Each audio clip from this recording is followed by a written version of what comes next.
Thanks, Ed, and thank you all for being here. I am delighted to be able to moderate this discussion with really quite an amazing panel of individuals from very different disciplines. So I think it's going to be a lively and robust discussion.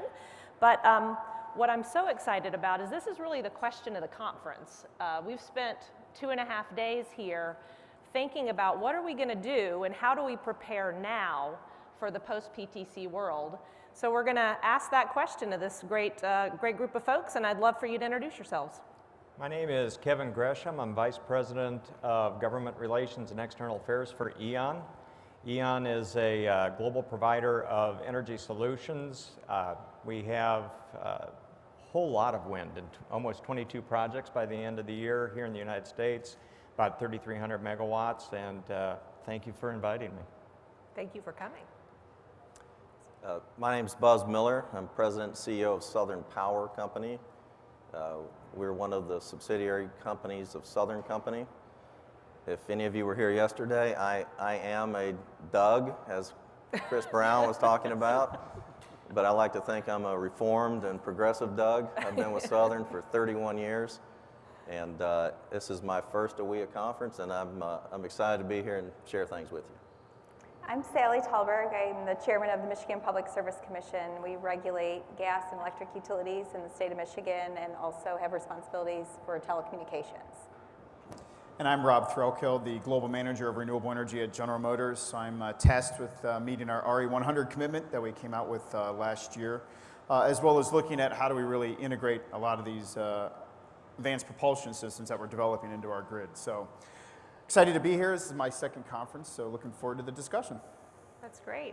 I think a few years ago, not everyone on this panel would have been here, so it's exciting to hear from Southern and certainly from GM. So, love to get started with Sally. So, for many years, policy and regulatory efforts have driven the demand for new renewables. There have been a number of recent efforts and changes in state RPSs and other policies. What's coming next? Well, first of all, I just want to thank the AWEA staff and the whole team. This is my first conference here, and I just have to say it's truly a world-class event, and I've just been really honored to be part of it and have learned a lot just the couple days that I've been here. So thank you for having me. In terms of what's next, it's always hard to have a crystal ball, but it seems like there's 3 key drivers for wind energy development as the production tax credit phases down, and that's state policy and regulations, customers, the role of customers, and I think we'll talk about that today. And then finally, just a lot of thermal units that are retiring, and wind can play a role in replacing that generation as well. There is so much activity at the state level. Certainly in the state of Michigan, we have new energy legislation that raised the renewable portfolio standards. We're seeing that with other states increasing their commitments to renewable energy. And it's hard, I don't know the sort of aggregate amount of development. It's a little nuanced in each of the states in terms of what qualifies, the role of renewable energy credits in banking and how that affects kind of the timing and amount of development, but it is still, I think, pretty substantial going forward. In the corporate purchasing piece, and also we're seeing increasingly local governments really make a commitment, both as a consumer of energy, wanting more renewable sources, but also kind of as a catalyst in their community for change. But on the corporate side, both larger entities as well as smaller, we're seeing breweries and others make commitments to renewable energy. I read an article on the plane that I think over 70 of the Fortune 100 companies have made commitments to renewable energy, and it's really kind of driving change there. It'll be really fascinating to see how that intersects with the regulatory world from my vantage point, particularly with regulated utilities and how some of those provisions work, how they work in concert with the renewable portfolio standards, and what sort of impact they'll have over a long term in terms of development.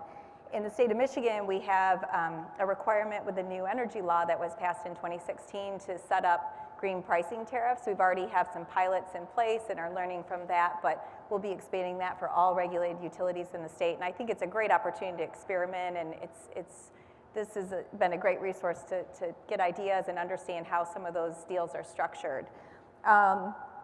Finally, on the retirement side, in the state of Michigan, we're losing about half of our coal generation over the span of a decade. So very, very significant. There's also been a nuclear unit that's been proposed for retirement. So wind is part of that mix. It's, like many places in the country, dropped significantly in price. And we're trying to balance kind of the energy resource and the capacity needs and trying to figure out that right mix, but also as, with fuel price and potential volatility on the gas side, I think wind is a strong contender as part of those discussions.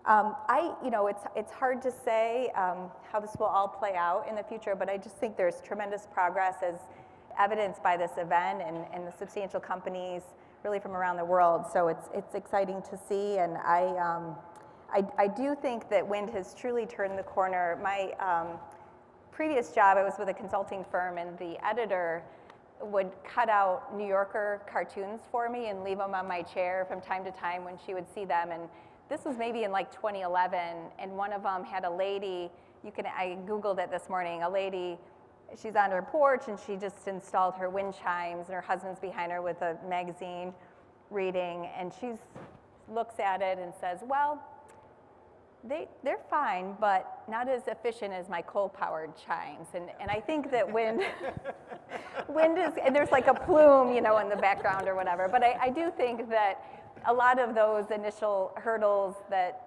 the industry has overcome that, and there's more and more acceptance as a major contender as an energy resource. But we are seeing siting challenges around the country, and in Michigan there's been some setbacks recently, so I think that's a key area, and then the transmission piece too going forward is just really essential. Those are obviously very big issues that we're trying to address as a trade association. Kevin, any thoughts on what do we need to be doing to address the siting and transmission challenges? Well, I think communicate is kind of the bottom line. Just to talk about RPSs for a second, I think in the states where we operate, where we're developing, where we're operating plants as part of our E.ON Energy Services business, doing asset management, we see the turnover since those RPSs were first passed, and legislatures have turned over. So, at a state level, when you're talking about the value of wind to a state, and to consumers, the main thing is to get out and just communicate.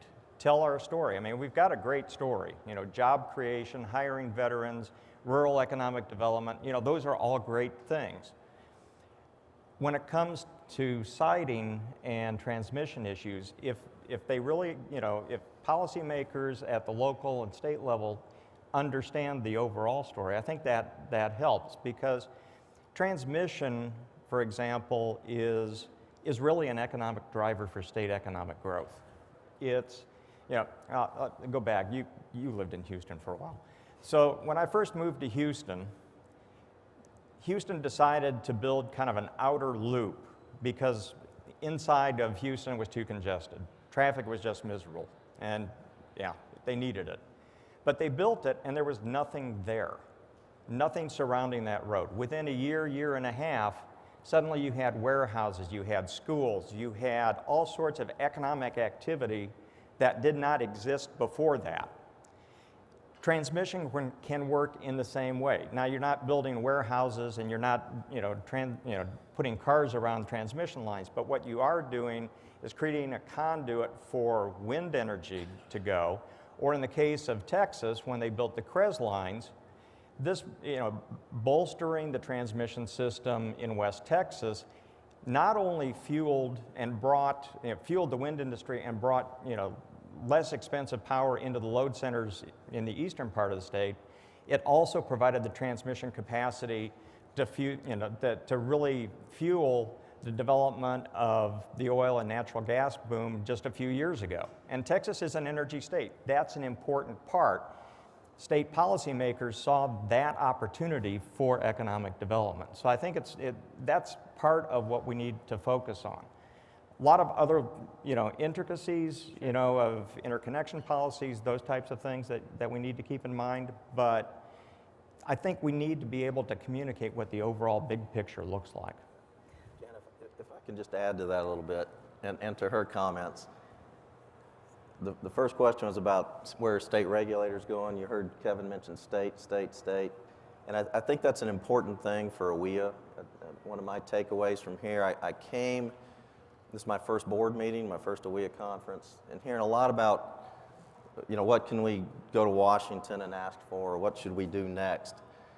And I don't believe as an industry we can overemphasize how important it is to find allies and educate state regulators as much as possible, to keep working on state issues. There is a role for federal government, but working with the state regulators, and we were at a luncheon yesterday on these topics, and I thought I was the only person that didn't know everything, but I'm sitting there realizing there's a lot of education yet to be done. Even for the allies of AWEA in this industry, there's a lot of education still to be done.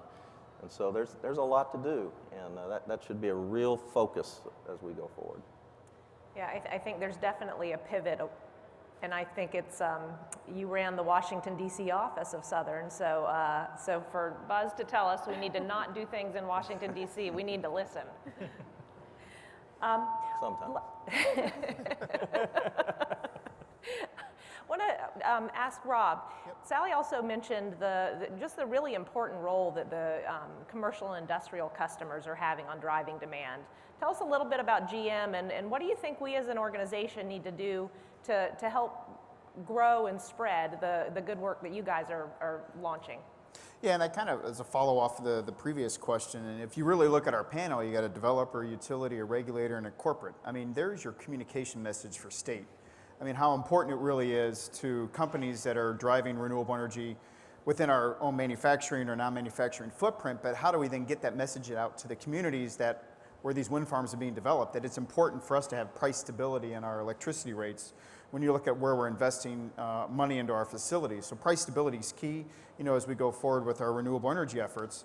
But also, I think the other part of that is that whole collaboration effort that you can really do. You can get creative with some of the policies. You can get creative with ways that drive new models that actually drive value to the industry and drive jobs, provide savings to corporates, as we look at investing in renewables, off-site or on-site. And we've got quite a portfolio both on-site and off-site. But also in the automotive industry, other interesting creative solutions when you think about what we can do in this space with all the different components of this panel here, really.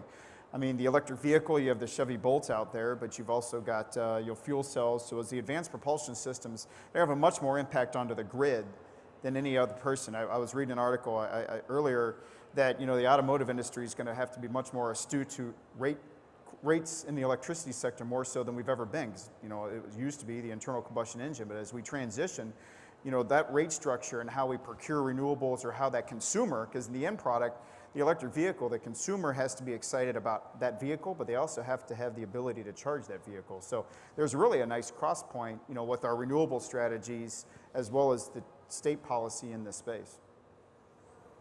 How do we export that? I mean, you guys are obviously doing a leadership role in driving corporate buying. There's obviously a lot of the technology companies. What can AWEA do to help encourage other corporate buyers to get in this space? Well, I think you did one thing. It was great to see AWEA. I did join the board Monday as well, and as did another corporate in the space. I think getting the corporate voice on that, but then how do we then integrate that messaging within like the Renewable Energy Buyers Alliance, the Business Renewables Center, some of the other NGOs that are working in this space to scale up renewables on the corporate side of things. That cross collaboration, communication. We're at that point where it's becoming a mainstream technology, wind and solar, and so how do we better integrate that messaging, as we were talking messaging earlier, along with the corporates? And the other thing that we're trying to work with the Renewable Energy Buyers Alliance, and I think AWEA can help in that space too. How do we get, we're a large company, how do we get down to that smaller company in this space? How do we get to that mom and pop that's really interested in buying that has a small amount of jobs in an area that's interested in doing things right for the environment and procuring renewable energy? Or you look at our supply chain. I mean, how many thousands of suppliers we have that are interested in this space as well, and come up with a model that works. I think the green tariff modeling that I saw in Michigan, in the recent energy legislation is a step to be able to start experimenting with how we can actually do that at the large scale side, but how do we bring it down to the smaller scale side so we actually address all of the needs of the consumer? Yeah. I think it's real important what he just said. Again, coming here, and I'm sort of new, but the Renewable Buyers Alliance, and I know there's things in place, but that's another big takeaway for me from listening to the discussion of Rob, from Brian Janis of Microsoft, who's on the board. We really have not found the best way to aggregate small customers and get them in this game in a big way. I know there's a lot of hard work doing it and trying to go in that direction, but it is pretty clear to me there's a lot of room there for aggregating the small C&I customer together. Yep. So commercial and industrial customers are clearly a part of the demand drivers, but Buzz, is that sufficient to compensate for the lack of state and federal regulatory frameworks? Well, so first of all, Rob's a customer, so we love our C&I customers. You know, I don't know if the C&I it's going to grow, and we just talked about trying to aggregate, and if we can do that, it's going to grow even more. But I don't really see those in a competing interest.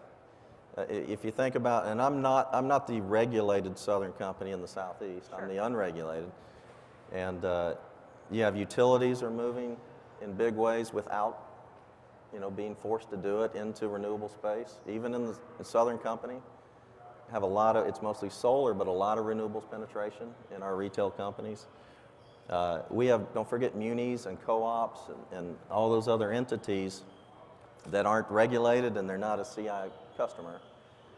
And so they're all important, and I just think continuing to get cost competitive, continuing to improve the product, it's already a great product, but moving that forward you're going to be able to capture a whole lot of customers that are out there that want this product.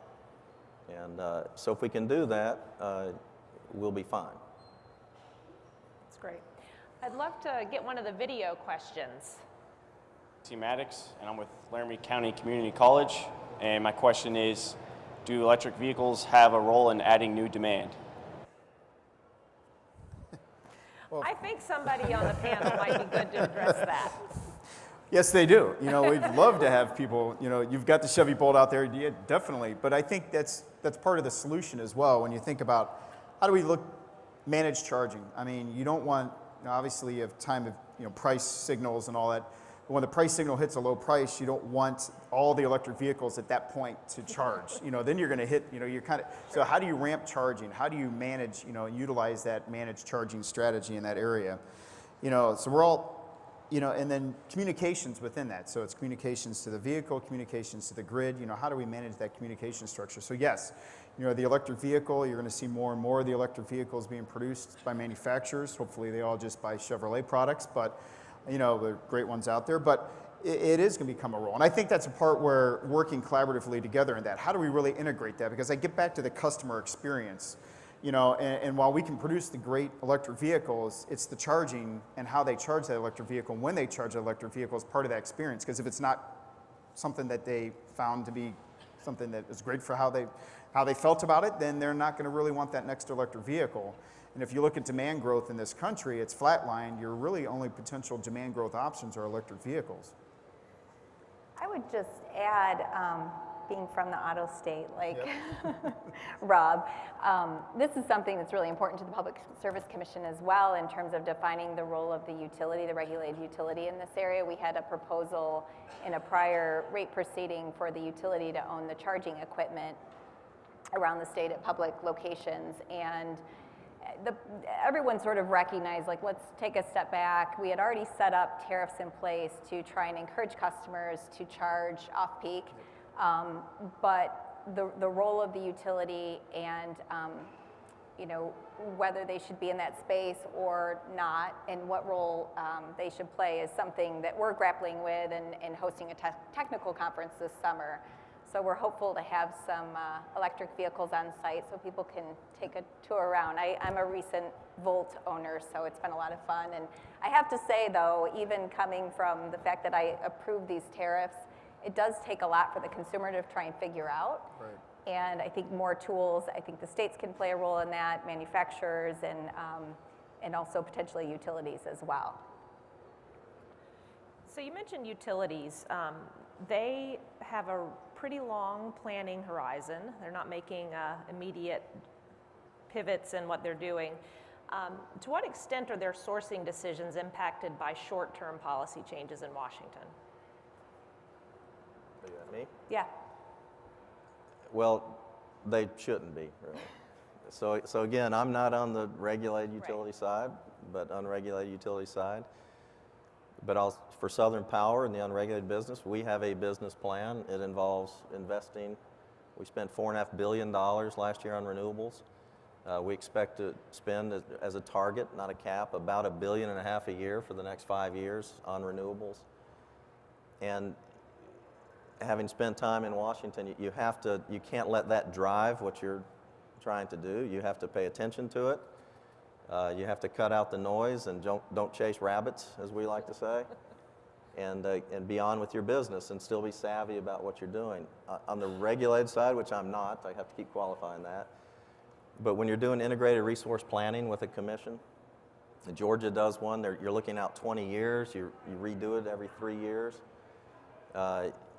You really have to, if you think to our approach, and I think a lot of people agree, sort of it was talked about yesterday, the portfolio approach to energy. And granted, you're going to shift your portfolio, but you still have a portfolio. You really should not be having, statements out of Washington driving or impacting you or reacting, overreacting to statements out of Washington. We are a big infrastructure industry, high capital cost. And you have to stick to that and stick to your portfolio approach, and you'll be fine. Great. Sal, anything to? Well, I mean, we're seeing a significant transformation in our power supplies, and whether any individual environmental regulation, it really doesn't make all that much difference. These plants are very old, 60, 70 years in some cases. Some of them are starting on fire, throwing turbine blades. I mean, they're either going to, sorry for the utilities in the audience, it was quite a summer last year, but they are, seeing the end, and so I think a lot of it is just having a more orderly transition to different and often cleaner sources. Evidence of this in terms of, at least in our state, one of our large utilities, DTE Energy, their CEO announced just recently that they're going to cut carbon emissions 80% by 2050. And so, and a lot of that is just phasing out their coal, maintaining the nuclear fleet, and bringing on 40% renewables total. So pretty substantial commitments, far beyond what the state requires in terms of policy. And so I think they're planning for the long term, and obviously things will adapt over time based on technology changes and other factors, but there's a lot of kind of vision out there outside of Washington. There is vision outside of Washington. I agree with that. Yeah. If I could just tack on one thing that in my career within the industry, having been a utility person at one time. Once you're one, you're always one. I know. I can't get away from it. But I think that the market is different in some ways, and I think what utilities also are responsive to is what do their consumers want. And so when somebody like a GM or another large name company, they want to go into renewables, they see that, and so they're looking at that. That's part of their long-term, what does my portfolio look like to serve my customers too? So we all need to call our utility. No, what he's saying is, think about what he's saying though. We all listen to our customers. We have customers sitting right over here. So you can have all the noise you want and all the things about let's do this, let's do that, but whether it's EVs or renewables, what customers want will ultimately drive it, and the states are closest to what customers want in those states, and it's just a very healthy process, and I think that's what you're seeing here. The fun will be post-tax credits, and I believe renewables continue strong. But will the GMs of the world, when maybe the costs get a little closer to gas or higher than gas, do we still have that desire to be, continue on the renewable path, even though you could get a little cheaper, gas price possibly. If gas goes up, that takes care of it. But I believe that. My children are in their 20s, and renewables to them are not they're just expected. They don't even put much thought. They just expect that renewable choices to be there in the future, and I think we have to recognize that. Yeah, totally agree. Kind of comment to that, and I was talking to some folks last week when I was at a WRI, but it's almost, as we look at this and what the efforts of REBA are doing, and as you look at the alignment of the industry and collaboration, it's almost like an integrated sustainability plan that you work with utilities, you work with other companies. What's the vision going forward? How quickly are the utilities adjusting? How quickly can your company adjust? How do you adjust for price, variations, and ultimately everyone move the industry forward? That's really the plan that cross-collaborates across the industries and gets down to the smaller sector, smaller companies that have that same plan. Because then they can follow in. If the plan really does show the transition, everyone can then follow into place. And working with the regulators, what does that really look like? That's hopeful. I'm glad to hear y'all say that. I wanted to talk a little bit. So there's a lot of policy efforts that can drive demand, and certainly that's a role that AWEA plays, but then there's just simply growing demand. So Kevin, how does the information economy drive demand for renewables? We can keep track of it a whole lot better with all the information technology we have, right? Big data. Big data. And, I saw a statistic the other day. It actually kind of surprised me. Back in 2008, if you look at the Internet of Things, the estimate was that there were actually more devices connected to the internet than there were people on the globe. Wow. And that by the time we get to 2020, it's like 26 billion devices. And of course, that's driven, use of the cloud. I mean, I take a photograph on my phone, it goes to the cloud. This has become when you talk about data centers, this has become a very interesting business to watch. Three things kind of stand out as I think about it. One, it's a very energy-intensive business. What we see amongst data centers too, and the companies that do put data centers, they're highly driven to be supplied by green energy. You've seen a lot of contracts with, between data centers and wind companies with solar. And so, again, it's kind of the customer demand for that, responding, frankly, I think, to their consumers as well. But I think the most interesting thing is, 15 years ago, would we have anticipated all of these huge data centers popping up all across the United States? I think the answer is no. We would not have seen that demand. And so, as we think about demand drivers, it's important to watch for that next trend, that next thing that's going to be out there that will create more demand for wind. Right. Let me be real clear. We love big data centers. Okay, very good. What I would go beyond that on is on the information technology side. It's not just the bulk data. We're seeing customers and this, across the country, and I'm sure everybody's the same thing. And they want a combination of a solution that utilizes the grid still, but utilizes some ability to generate their own renewables, their own storage possibly, and the software programs that that help manage that. And like at Southern, we have a company that's Power Secure, that's sort of backup gas generators. So a lot of these industries need quick start ability. But they also want, we have a strategic alliance with Bloom, which is fuel cells, so they also want the ability to combine that with fuel cells or combine it with their own on-site solar or perhaps utility scale solar or utility scale wind. And so and all that's managed by the increasing, sort of information technology world and data world. So it's an exciting time, and it's, I think it will probably change the landscape a lot for what we see customers wanting and how we serve customers.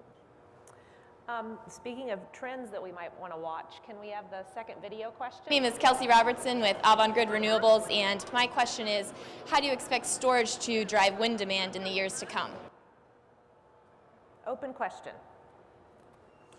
Well, as we came out with our RE100 goal, when I first pushed that forward through with the company, I got a lot of pushback, and they were like, well, you seem narrow focused on just renewable energy. So then kind of stepped back and looked at overall path to how do we get to renewable energy, or 100%. You got to reduce the denominator, but there are various components to that. So we went out with pillar number one was energy efficiency. We got to keep strong focus on that.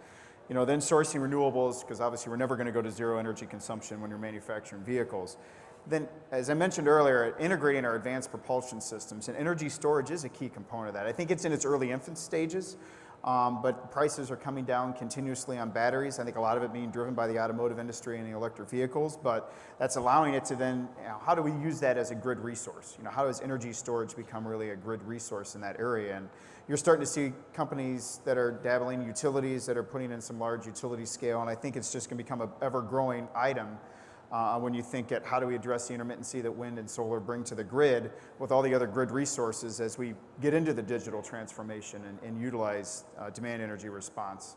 So it's becoming an ever-increasing one. I think you're going to see much more in this space in the next few years. I think it's where wind and solar were a few years ago, and now they're becoming mainstream. Batteries are kind of where they are right now, being tested out, because you want to understand what technology and how is that implications of the grid. It may not be the lithium-ion batteries the most ideal option for the grid and how it's being utilized. There are other technologies that are being researched. So, what is that best, and how does it respond to the grid pulses and signals that is needed? And then how does that ultimately get integrated in, whether through state policy or through how the utilities or corporations, some companies I know, in California are starting to put them on site, as part of their process of reducing costs. Mm-hmm.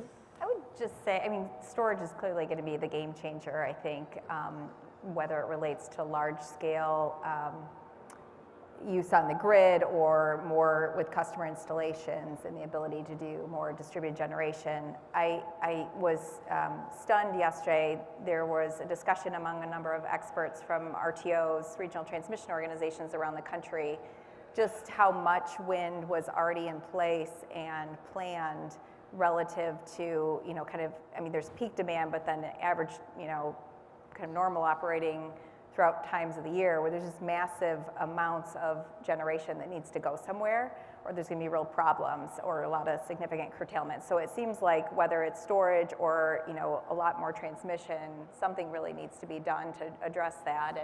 And I think technology can play a key role.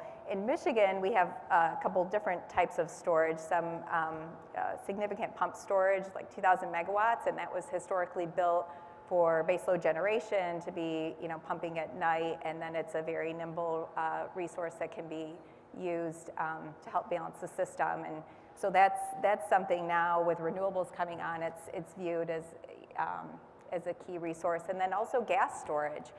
Gas, I think, will continue to play a key role in terms of making the system work and adjust to different patterns on the renewable side and generation as well as load. And we have tremendous storage resources as well and can use that to help integrate renewables. Yeah, I'd echo that completely. I think we all agree battery storage will be a game changer at some point. We all agree prices are coming down. It's easy to have line of sight and envision how that gets used behind the meter, so to speak. And I know it's being used in limited places, PJM and others, for some ancillary service work, but it's not a huge market. And I think the question really goes to I'm interpreting the question, how do you get storage to really interact with wind, and I would assume solar too, but to really provide large scale impact, providing energy and providing grid services, and there's a ways to go on that. And I'll tell you, I've been to visit a lot of the entities in California working on this, and there's a lot of energy around it, and there's a lot of people that have really coalesced around working behind the meter. But now we're starting to hear of entities that are having ideas about, 300, 400 megawatt, battery facilities that serve a different purpose on a grid scale. And It'll come. It's going to take some time. In the meantime, it's from our work where it's not regulated in a state, it's a little hard right now to figure out how to make money off of doing it. Most of it's sort of demonstration stage or meeting a state requirement. Right. And we really need some breakthroughs on this large-scale activity that's going on. Yeah, and I think that's right. But I think the strength that wind can tap into is the versatility of storage and battery storage. We just finished our first storage project with Tucson Electric, and we've announced a few more for the ERCOT region. But you know, each of those can have a different use, and so you can generate the power, you can store it. That's one use. But the ancillary service market, you know, providing reserves, providing, you know, fast response, faster than anything really that's out there. That's, you know, that's where we really need to work on the integration. But I think the versatility of the devices themselves really, you know, that's where the strength is. And I think that's, in some ways, it's kind of hard to see what line of sight is when you look at the number of different uses of it. I agree. From a regulatory standpoint too, I think FERC's grappling with that, the states are, the regional transmission organizations, because it can be many different things on the system. Let's turn a little bit to transmission and infrastructure. Obviously a big topic early on in the Trump administration. But Buzz, what role does private infrastructure investment in new transmission play in creating more market opportunities? Okay, well, I'm going to answer two questions because you mentioned Trump and infrastructure. So first, I think the wind industry has, and we're telling a good story, but we have a massive room to grow in telling a story that this is one of the greatest, if not the greatest, infrastructure successes tied to the PTC and the thousands of megawatts and billions of dollars of investment that have occurred and the jobs associated with it. So I think we have a fantastic story on infrastructure. On private transmission investment, I'll be a little bit of a, you know, Johnny One Note here. And again, we sat in a lunch yesterday. I think a lot of focus and attention, and let me say, we have wind resources in Oklahoma. I would love to be able to ship them anywhere and sell that output to anybody, okay?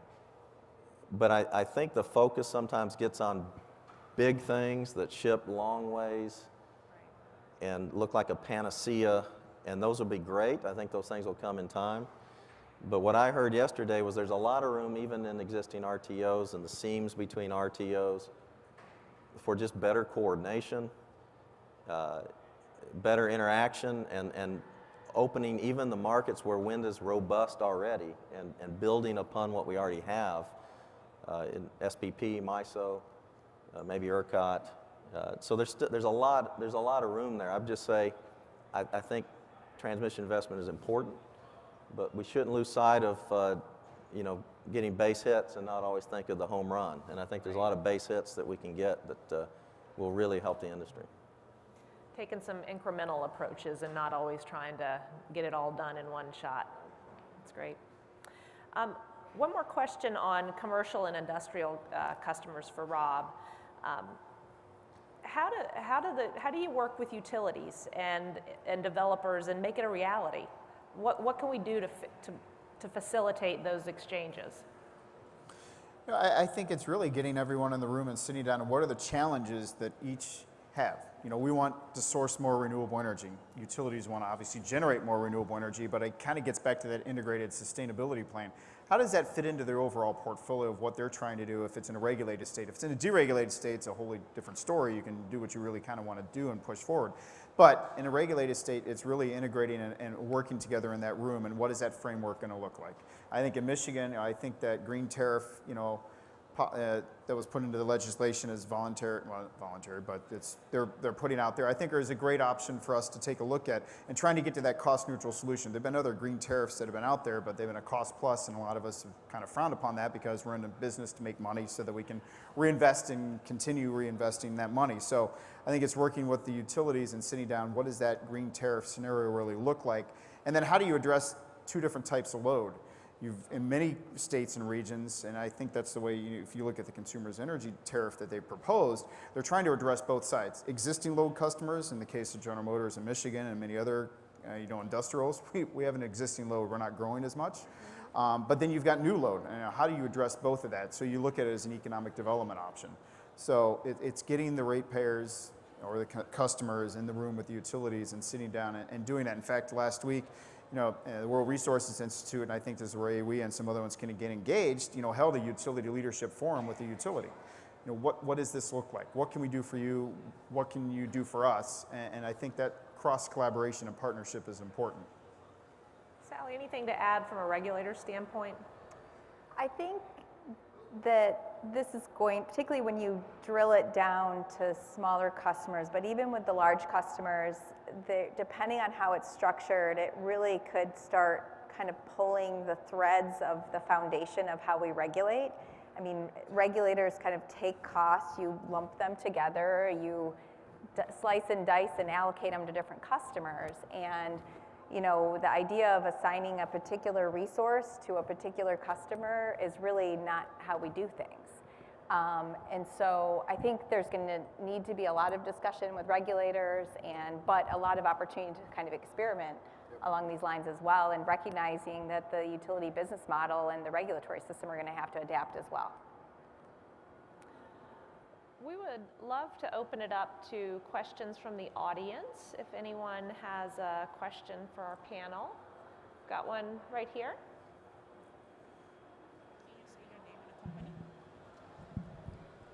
Hi, my name is Eric. Question for Buzz and Rob. Do you see a collaboration between car manufacturers and utilities as electric vehicle growth increases as a means of maybe being a small storage opportunity, but when large quantities are out there in the market, a much larger impact? I think that does get down to the comment I made earlier, the managed charging. How do you figure out from a car, regardless of what type of EV it really is, how do you address that charging infrastructure? Getting to what Sally said, there's the ones that actually provide the charging equipment itself, the utility that's providing the electricity, and the car company that's providing the electric vehicle. But it really is around that managed charging and how that's communication is taking place between all those 3 or 4 potential entities, so that you are ramping up and ramping down charging of electric vehicles, so it becomes a grid resource than so much as a grid tax on the grid itself or a stress. Again, I qualify, I'm not on the retail side anymore, so I'm speaking for it, but what he just hit on is if it's private, I mean, it's kind of easy to visualize that, because you have, I know companies or airports reach out and say we want charging stations, and it's pretty easy for a utility to put that in. The larger effort of just having your corner charging station, it's a little all over the place right now. And I know our retail companies are working with car manufacturers, everybody else, trying to figure out what that formula is and get the right behavior of when you want people charging or not. So it's probably a great room for growth, but right now, my viewpoint, it's a little sporadic about how the charging is being done, and a lot of room there for figuring things out. Any other questions?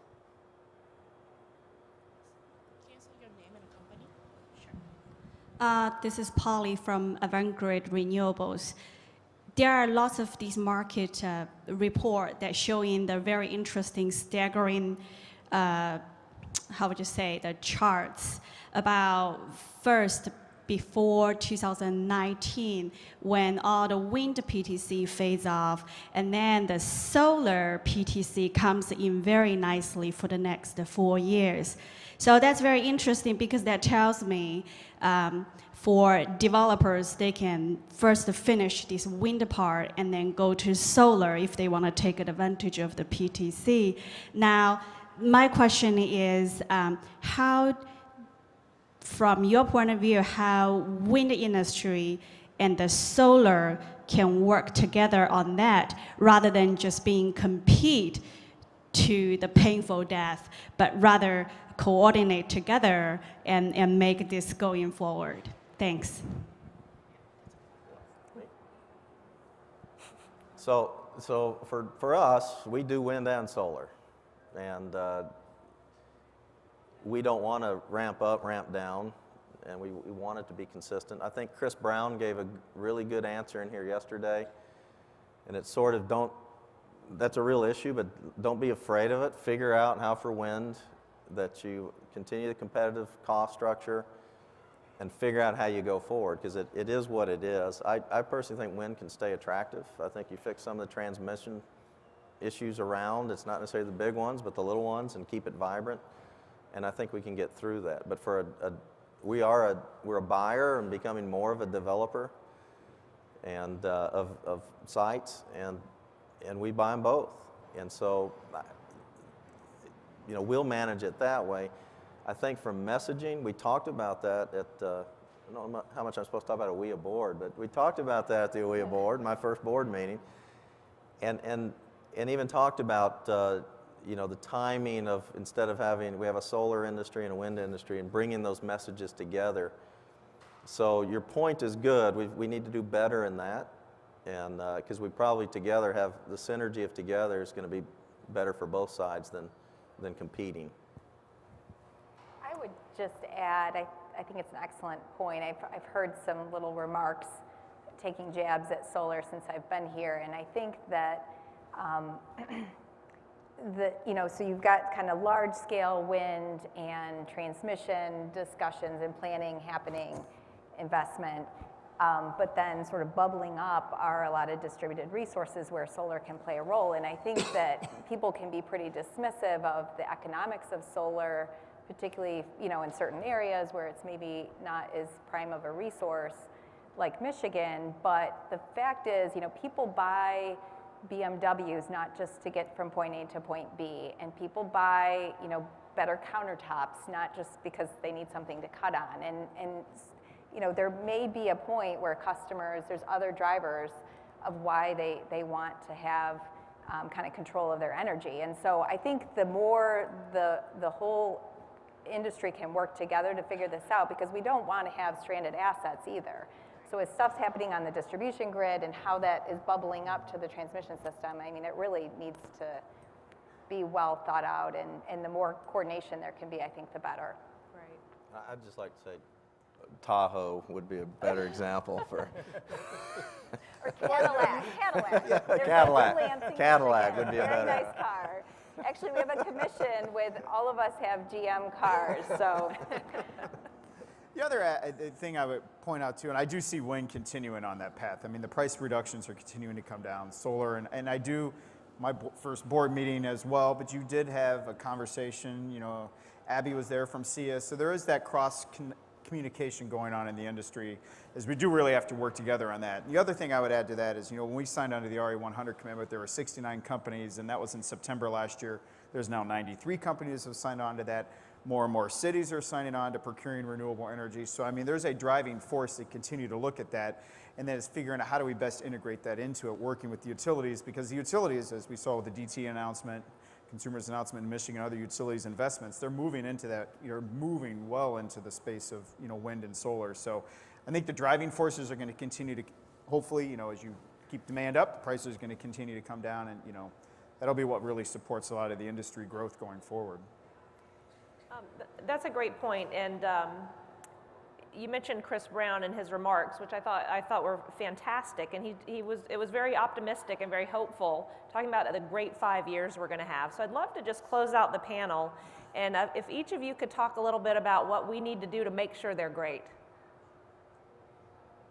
You want me to start? I'm going to start with yeah, Kevin, you're staring 'cause I'm right at staring. me. There you go. Okay. I think. Let me answer it in two ways. One, we really do need to get out and tell our story. We need to tell it to local markets. We need to talk to state markets. We need, legislators, regulators. We need to talk certainly at the federal side. Because our story, you know, there's a lot of noise around the industry, and I think we have to be clear, what is it that we're providing to the economy? And I think we've got a very strong story to tell. But kind of to Buzz's point, you know, we are in a competitive market, and so we need to keep innovating. I mean, we cannot lose our sense of innovation on the O&M side, for example. We really do need to focus in on that. I'll twist your question around a little bit. I think that with Safe Harbor and actions that we took and other entities took and with PTCs, it doesn't mean it's easy, but the next 5 years, that gives you a basis for a great 5 years. And we fully expect, despite any noise, whatever, to spend the capital expenditures that we expect to spend and grow our company. What will make it great for us, and I think for the industry, is what actions do we take in the next few years to position ourselves for what happens after that 5 years. So that's a weird way to answer, but that will make it, I think, for the industry too, a great 5 years if we go into beyond 5 years with you know, clear sight of where we're going as an industry, and we will do those as an individual company, take those actions to get ready for that. And then I would expect OEMs are doing the same thing on pricing, and then there are other entities and developers are going to do the same thing. But it's really, to me, about preparing beyond 5 years, execute for 5 years and prepare for beyond the 5 years. Agreed.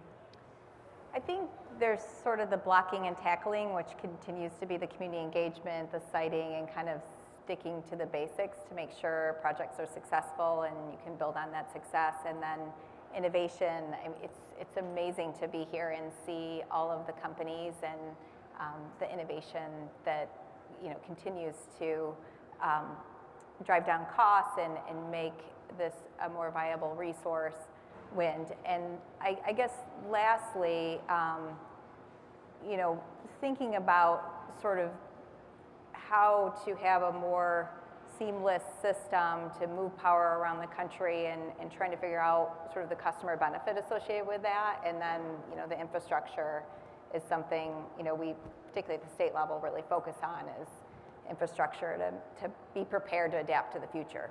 Right. You know, I would say, and I was talking a little bit about this because there's a communications panel later today actually in the post sessions, but externalize and internalize your story as a corporate, you know, from an internalizing standpoint, you know, as we prepare the communication message, there's a whole team behind renewable energy procurement and ensuring that they understand the internal message of what we're trying to do, the financial folks, the accounting folks, the treasury, the legal folks. It's an important message for this company as we get ready to prepare this story for externalizing it, so that they understand that it's a part of the business. It's an integral part of our business strategy as we as a company go forward. Then externalize it. You know, I think we can do much better, you know, communication message. You know, we hosted the fourth quarter of the 2016 report, the Arlington plan, but pulling in the AWEAs, you know, pulling in the SEAs, pulling in the developers, or if it's a green tariff, the utilities, to really get that community engagement, how it's important for the company that has thousands of employees potentially in a region are supporting this industry and space that ultimately, you know, includes jobs. So getting that message out both internally and externally is a very important part of this message. You know, I think as we grow, you know, look at the next 5 years. That's great. So tell our story, innovate, develop a long-term vision for the industry over 5 years, invest in infrastructure, and collaborate. And I think if we do all of those, I really think there is a hopeful future. And I've been just delighted to be able to talk with you all today. Thank you. Thank you.